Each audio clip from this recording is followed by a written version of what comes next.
Një porosi për kolegët e mi hoxhallar.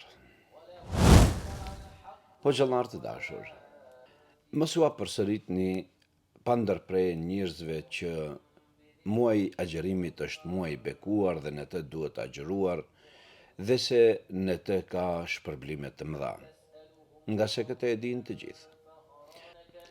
Mos u përsërisim non-stop njerëzve se sa është sasia e zekatit, sa është sasia e fitrave dhe se nuk duhet të jepet kështu e jepet kështu dhe a jepet ushqim dhe a jepet para, nga se këtë e dinë të gjithë.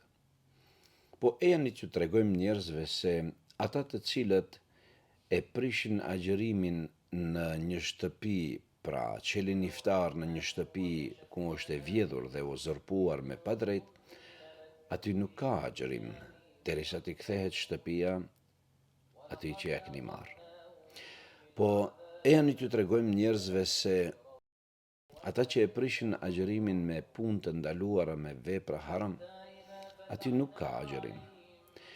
Po e janë që të regojmë njerëzve se ata të cilët u hynë ndër hak njerëzve tjerë, për ta nuk ka as zekate, as zekatul fitr. Po e janë që të regojmë njerëzve se ata të cilët u ndalojnë trashëgimin motrave të tyre dhe i nxjerrin jashtë në rrugë, nuk ka agjërim apo iftar për ta. E janë që të regojmë njerëzve se pasuria haram nga ajo nuk jepet as zekate e as sadaka. E janë që të regojmë njerëzve se lidhja e farefisit dhe vizita në farefis janë punë të mëdha dhe të shenjta dhe respektin ndaj prindërve ende më i madh. E janë që të regojmë njerëzve për respektin ndaj fëmijëve dhe sidomos nëse ata nuk janë musliman.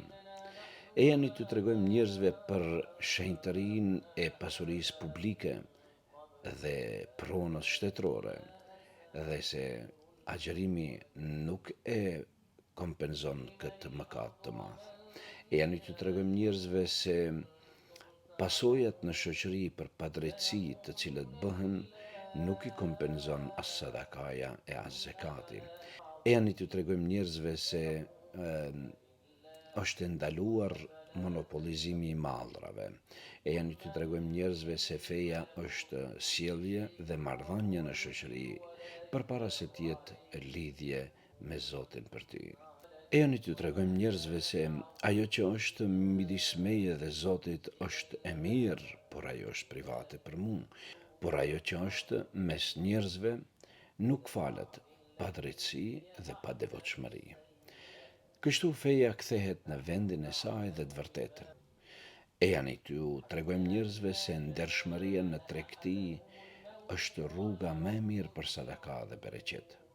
E janë t'ju tregojmë njerëzve të dalin nga brengat e padrejtësisë, që shoqëria të përmirësohet, njerëzit të avancohen dhe të jenë të qetë, të arrijnë dunjan e tyre dhe të kënaqen me ahiretin e tyre.